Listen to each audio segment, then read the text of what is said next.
Take a company like Diamond Trust Bank, a company which is a bank with 100 billion shillings in shareholders' funds or co-capital. If you buy the share today in the market, it is trading at 32% of that value. Would you go to Happy Bank to tell them to sell you the share in the market price? Would they agree? It has never happened in the market and elsewhere. Currently in the US, there is an ongoing bid of a company called Warner Brothers Discovery, the owner of CNN. But they are not selling in the market. There is a bid, and the final bid is two companies, one called Paramount and Netflix. Then, this jargon about the market, a sophisticated market like the US is seeing the value of in competitive bidding in a private company.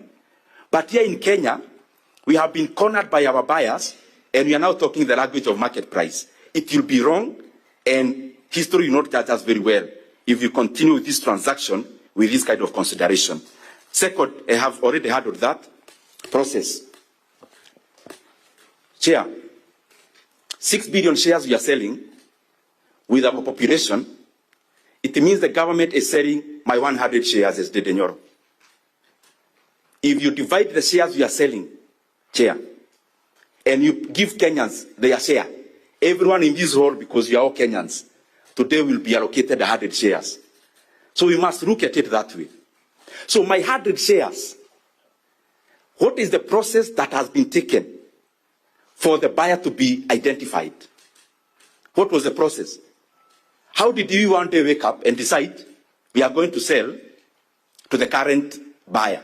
I will highlight just a few because I know there will be questions. Let me go to the next one. There is something in the market for any transaction to work.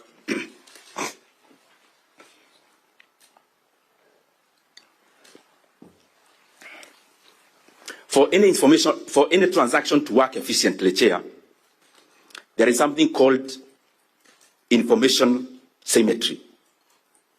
Now, we are selling our stake of 15% to a company who is already inside Safaricom, who are already having board members.